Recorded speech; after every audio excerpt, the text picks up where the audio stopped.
वंदिता शा हसनो शिवशेषा मुद्रा भद्राय राजते मुद्रा भद्राय राजते।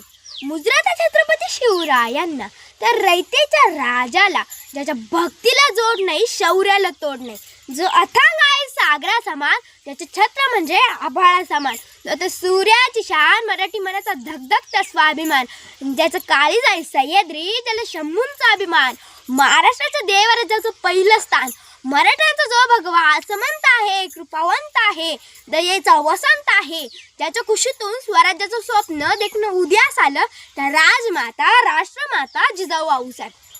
पर मुलखामध्ये राहून स्वराज्य निर्मितीचे स्वप्न पाहणारे स्वराज्य संकल्पक शहाजीराजे भोसले, ज्यांचा इतिहास आठवला की डोळ्यात पाणी आणि अंगावर शहर आल्याशिवाय राहत नाही, ते छत्रपती शिवाजी महाराज। आणि पित्यांनी निर्माण केलेल्या स्वराज्याचे नुसते रक्षणच नाही केलं, तर पित्यांनी निर्माण केलेले स्वराज्य 10 पट्टीने वाढवलं, असं ते शंभूराजे म्हणतात ना। आयुष्यातील प्रत्येक क्षण लक्षात राहतच असे नाही, आयुष्यातील प्रत्येक क्षण लक्षात राहतच असं नाही, तर काही क्षण विसरून म्हणता विसरता येत नाही।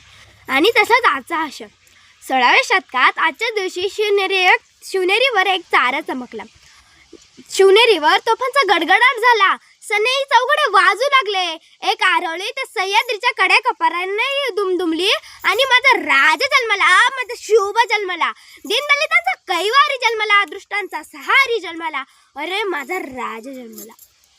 इतिहास घडवणारे आधी असं जन्मले ना कुठे, झुकविले त्या हिमालया, पूजितो आम्ही शिवराया, सण होणार नाही स्वराज्याची फरेद, कारण जातीवंत हृदयात आमच्या धडकतात आऊसाहेब।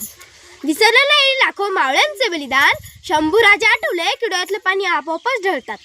वाकणार तर नाही पण मोडणारही नाही मराठा, पण मराठा म्हणायचं तरी कोणाला, आम्ही एक प्रकारची जात अपेक्षित करतो, तर मराठा म्हणजे जो मरेल पण शेवटपर्यंत मागे हटणार नाही, तोच खरा मराठा, मग तो कुठल्या जातीचा सुद्धा व कुठल्या धर्माचा। आज आपण येथे शिवजयंती साजरी करतो। शिवजयंती का आणि कशी साजरी करावी हा एक फार महत्त्वाचा मुद्दा आहे। जयंत्या सगळ्यांच्या साजऱ्या होतात का हो? आपले पण होणार आहे आपण मेल्यावर? अहो, जी व्यक्ती जनतेसाठी रयतेसाठी जगली ना, त्याच व्यक्तीच्या जयंत्या साजऱ्या होतात। तुळजाभवानीच्या आशीर्वादाने, जिजाऊंच्या मार्गदर्शनाने आणि मावळ्यांच्या साथीने शिवरायांनी हिंदवी स्वराज्य स्थापन केले। त्या काळचे मावळे एकनिष्ठ होते। आजकालच्या मावळ्यांची काय परिस्थिती आहे हो? डॉक्टर बाबासाहेब आंबेडकर तर सुंदर शब्दात सांगतात, लाज गरिबीची बाळगू नका, तर लाज आपल्यातील दुर्गुणांची बाळगा। आपल्यातील दुर्गुण काढून टाकले पाहिजे आणि राष्ट्रहित जपले पाहिजे। शिवराय निर्व्यसनी होते म्हणून ते प्रत्येक क्षेत्रात यशस्वी झाले। आजकालच्या पिढीने काय आदर्श घेतला हो त्यांचा? आजकालची बहुतांश तरुण काठी जर 31च्या रात्री गडकोट किल्ल्याच्या पायथ्याशी जर पार्टी करत असतील, तर त्यांची गाठी सुरक्षित राहतील का? हा एक फार महत्त्वाचा मुद्दा आहे। ताकद तर सगळ्यांच्याच मनगटात होती, पण स्वराज्य निर्मितीची इच्छा फक्त आणि फक्त शिवरायांच्याच रक्तात होती। शिवरायांनी अनेक गड किल्ले जिंकले, लढाई जिंकल्या म्हणून ते युग पुरुष झाले असे नव्हे, तर शिवरायांनी आपल्या देशात सर्जनशाहीची पहिली तोफ टाकली होती। तर सर्जनशाही म्हणजे नेमकं काय हो?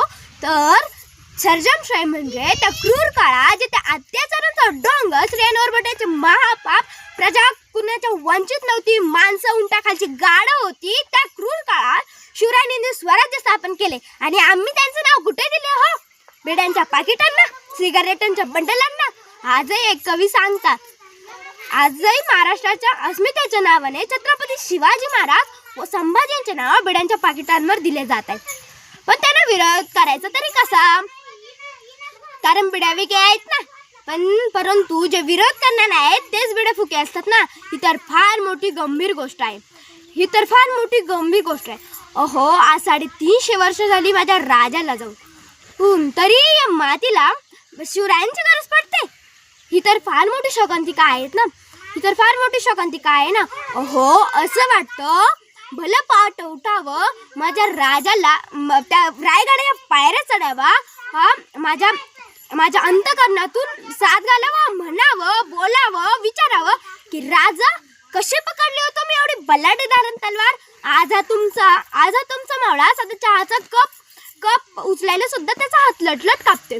राजा, तुम्ही स्वराज्य वेडे होतात ना, आजा तुमचा मावळा कशी चहा पाण्याची ताण कशी बियर पिऊन भागवते. बघा राज, या महाराष्ट्राची परिस्थिती काय झाली. राज तुम्ही कशी सांभाळली हो एवढी मोठी प्रजा. आता तुमचा मावळा म्हणतोय आम्ही दोन आणि आमचे दोन. आमच्यात होतो एक चौकोन, त्या चौकोनातले जातात दोन, उरलेल्यांना आधार कोण. अशी गंभीर परिस्थिती आज या महाराष्ट्राची झाली आहे. हे रायगडांच्या भिंतीतून किती वास येतोय आणि या तुमचा माळा 31 डिसेंबरला नशेत फिरतोय. बघा राज, या महाराष्ट्राची परिस्थिती काय झाली. महाराज रायगडावर उभारली तुम्ही शिवराष्ट्राची दुडी. रायगडावर उभारली तुम्ही शिवराष्ट्राची दुडी. तुम्ही नसता तर सडली असती मडी. तुम्ही नसता तर सडली असती मडी. तुमच्यामुळे पाहतोय आम्ही देवात कळस. तुमच्यामुळे पाहतोय आम्ही देवात कळस. तुम्ही नसता तर नसती दिसली अंगणात तुळस. अंगणात तुळस. मित्रांनो, अनेक दरबारात नाचगाण्यांची शोभा असायची. माझ्या राजाच्या दरबारात कधी नाचगाणी झाली नाही. स्त्रीला नेहमी माता व भगिनीचाच दर्जा दिला गेला. म्हणून तर म्हणावेच वाटतंय, इतिहासाच्या पानावर, रयतेच्या मनावर, मातीच्या कणावर आणि विश्वासाच्या प्रमाणावर राज्य करणारा राजा म्हणजे छत्रपती शिवाजी महाराज. म्हणूनच तर म्हणावेसे वाटते, आले किती गेले किती उडून गेला भरारा. आले किती गेले किती उडून गेला भरारा. संपला नाही आणि संपणार नाही माझ्या शिवरायांचा दरारा, माझ्या शिवरायांचा दरारा. इंग्लंडचे ग्रँडअप म्हणतात शिवाजी महाराज फक्त लढवई नव्हते, तर सामाजिक व अर्थकारणाचे उत्तम जाण असणारे राजकारणी पुरुष होते. त्यांच्या चाणक्यशील योजनेमुळे हतबल झालेल्या बहुजनांना सत्ताधीश होता आले. हे म्हणूनच तर म्हणते, श्वासात रोखुनी वाद डोळ्यात ओखली आग. श्वासात रोखुनी वाद डोळ्यात ओखली आग. देवा आमचा छत्रपती एकटा मराठी वाग, एकटा मराठी वाग. म्हणूनच तर म्हणते, रयतेच्या पायी तो जन्मभर झिजला. रयतेच्या पायी तो जन्मभर झिजला. अग्रदक्षिण तटयाच्या गडकोटी बसला. मानवतेच्या दयापुढे काळीज झिजला. असा एक शिवसूर्य रायगडी निजला, रायगडी निजला.